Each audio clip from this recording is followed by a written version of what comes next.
কারণ যে সমস্ত লোকগুলো দলটাকে বাদ দিয়ে দলটাকে ত্যাগ করে যোগ দিচ্ছে তারা প্রত্যেকটা লোক কিন্তু মিডিয়ায় পরিচিত। বাংলাদেশে মোটামুটি এ মাথা থেকে সে মাথা তাদেরকে চেনে, এমন কেউ নাই তাদেরকে চেনে না। তো যদি চেনা পরিচিতিটাই তোমার যদি ফ্যাক্টর হয়, একটা এমপি মেম্বার অফ পার্লামেন্ট যিনি টিভি মাধ্যমে আসেন না, এরকম এমপিকে অন্তত 300 এমপির মধ্যে দেখবেন 200 এমপিকেই মানুষ চেনে না। মানে আপনি যদি পরিচিতির জন্য যান, কিন্তু আপনাকে তো তাহলে সবাই চেনে, তারপর আপনি যাচ্ছেন কেন? সিম্পল, অন্য কিছু, অন্য কোনো সুবিধা, অন্য কোনো লাভ। তা না হলে আপনি দেখেন মেরিট অ্যান্ড ডিমেরিট দেখেন। মেরিটটা কি?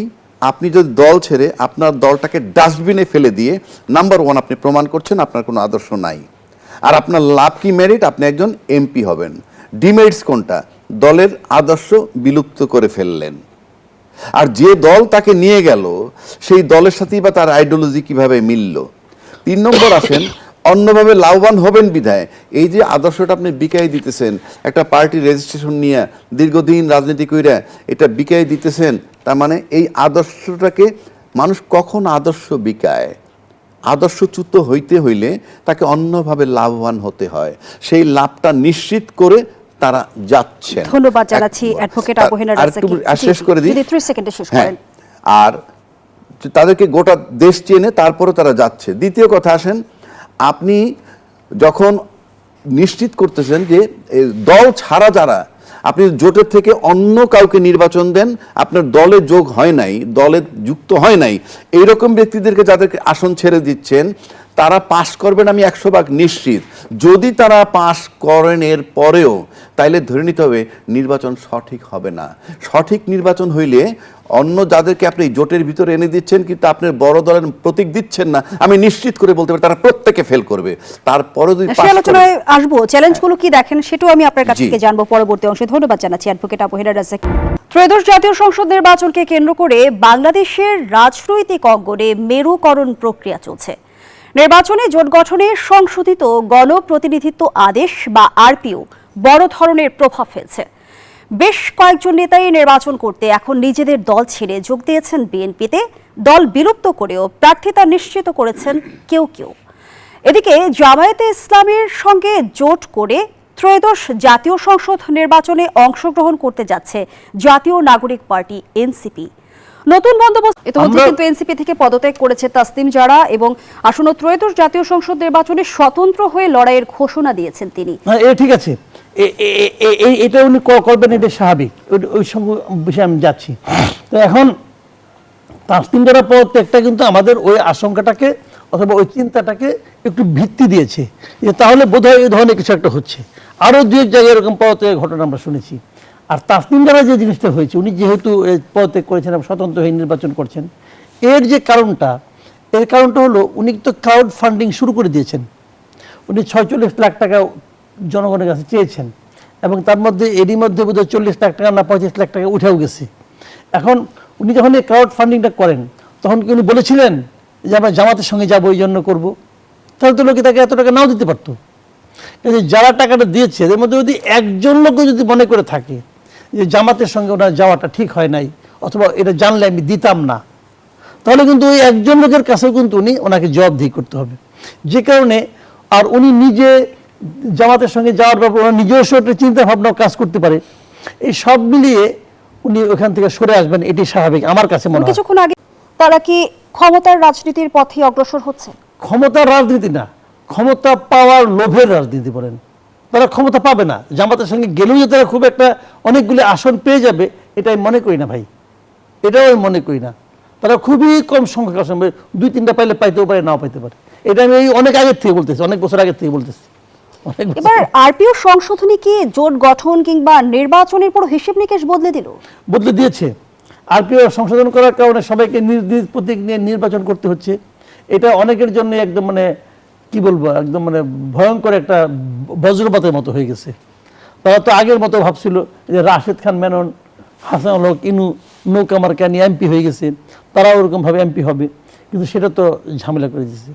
আমি বরং এই জিনিস আমি কিন্তু নিজে ব্যক্তিগতভাবে মানে নিজের মার্কা নিয়ে নির্বাচন করার ব্যাপারটাতে আমি সমর্থন করি। এবং এটা হওয়াতে কি হয়েছে, এবার কেউ কেউ নিজের দলই বিলুপ্ত করে দিচ্ছে এই প্রতীকের জন্য।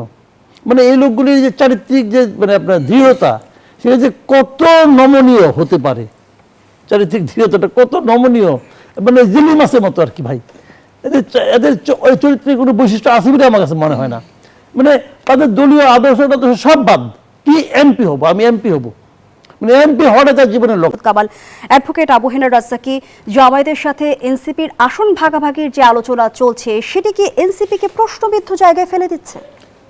ধন্যবাদ আপনাকে এবং আমার বন্ধুবর মাসুদ কামাল ভাই আর নিউজ 24-এর দর্শক শ্রোতা সবাইকে আমার শুভেচ্ছা। শুনেন, এনসিপি আমরা যতটুকু জানি আর কি, সত্য মিথ্যা জানি না, এনসিপি হয়তো বিএনপির সাথে জোট করতে চাইছে, করতে পারে নাই বলতে এনসিপি জোট করতে চাইলে জোট করতে না পারাটার মানে হচ্ছে যে এনসিপি রিজেক্টেড ফ্রম বিএনপি। কারণ এনসিপির ক্ষমতা নাই বিএনপিকে রিজেক্ট করার, বরং বিএনপির ক্ষমতা আছে এনসিপিকে রিজেক্ট করার। পাশাপাশি যে জামাতের দিকে যায় এনসিপি, সেখানেও জামাতের ক্ষমতা আছে এনসিপিকে রিজেক্ট করার, কারণ এনসিপি পার্টিটা এমন কোনো দিকে যায় নাই যে সে কাউকে রিজেক্ট করতে পারে। কিন্তু এই যে এনসিপিকে যদি কোনো দল না নেয় কিংবা সব দল যদি রিজেক্ট করে তাকে, সব দল বলতে বড় দুটো দলই তো আছে এই মুহূর্তে, জামাত আর বিএনপি, দুই দলই যদি এনসিপিকে তার জোটে না নেয়, তার সাথে জোটভুক্ত না করে, তাহলে বার্তাটা কি দেয়? বার্তাটা হচ্ছে এইটায় কোনো সন্দেহ নাই যে এনসিপি জুলাই চেতনার পক্ষে, এই ব্যাপারে কারো সন্দেহ নাই। এবং আওয়ামী লীগ অ্যাবসোলুটলি জুলাই বিরোধী, এই দুইটা ব্যাপারে আমার মনে হয় বাংলাদেশের কারো সন্দেহ নাই। তো এনসিপিকে যদি বিএনপি কিংবা জামাত কেউই না নেয়, অথচ এনসিপি পিওর জুলাই বিরোধী, সেক্ষেত্রে কি ধারণা নিতে পারি আমি?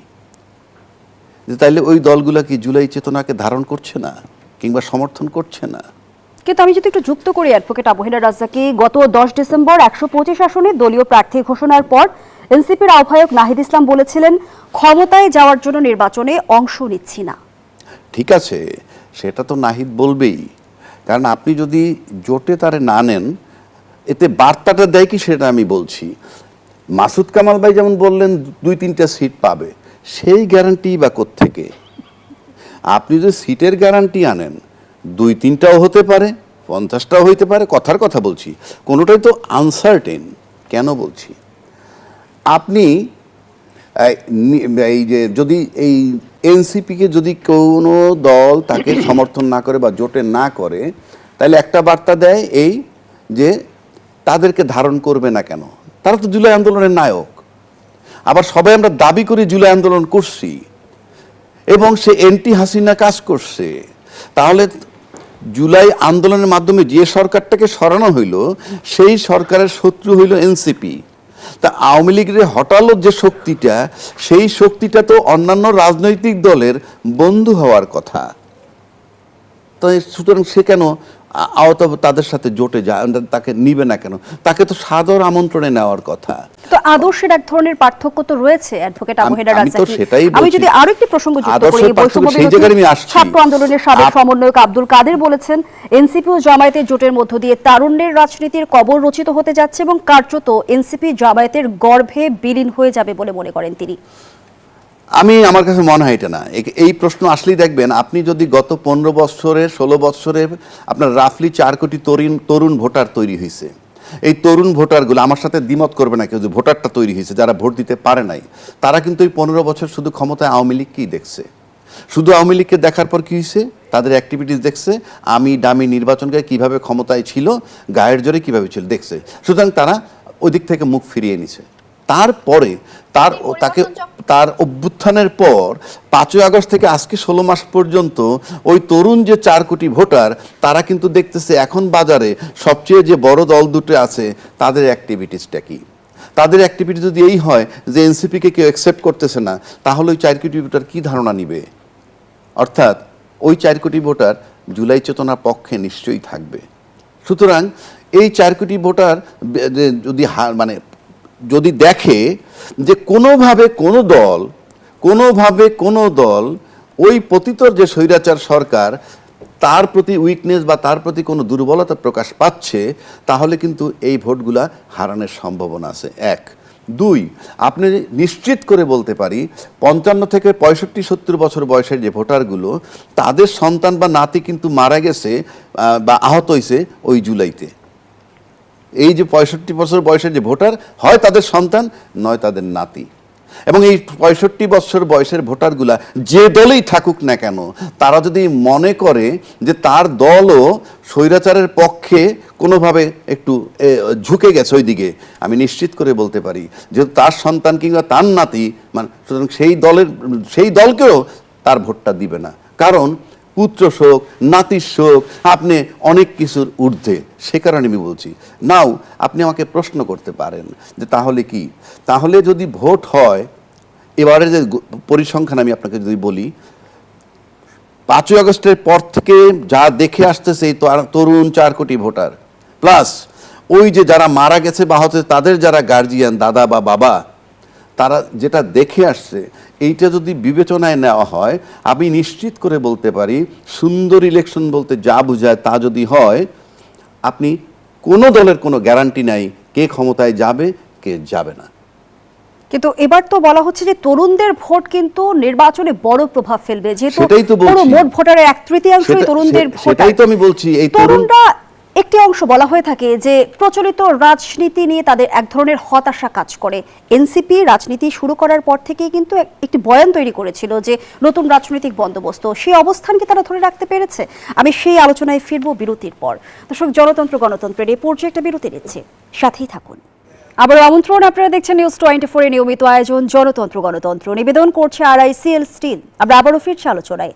অ্যাডভোকেট আবু হেলাল রাজাকি যে আলোচনায় আমরা ছিলাম, আপনি নিশ্চয় অবগত আছেন, আজ গণ অধিকার ছেড়ে বিএনপিতে যোগ দিলেন রাশেদ খান এবং গণ অধিকারের সভাপতি নুরুল হক নূর এই বিষয়টিকে বলছে যে কৌশলগত কারণে এমন সিদ্ধান্ত নেওয়া হয়েছে। সেই কৌশলের নেপথ্যে কি নির্বাচনে জয় তুলে আনা? ডেফিনেটলি আপনি যদি ওইভাবে আসেন, প্রথম আসেন যে আপনি নির্বাচনের আগে এমন একটা দল থেকে দলে আপনি যোগ দিচ্ছেন গিয়ে, যেই দলে মানে তার প্রার্থীর কোনো অন্ত নাই, 300 সিটে তারা এক সিটে 4-5জন করে যোগ্য প্রার্থী আছে, সেখান থেকে কিছু লোককে সরিয়ে যখন একটা দল 10-12টা লোকের নমিনেশন দিচ্ছে এবং জোট বানানো হচ্ছে, মানে আমার বক্তব্য হচ্ছে আপনার নির্বাচনের আগে এটা কী ধরনের জোট?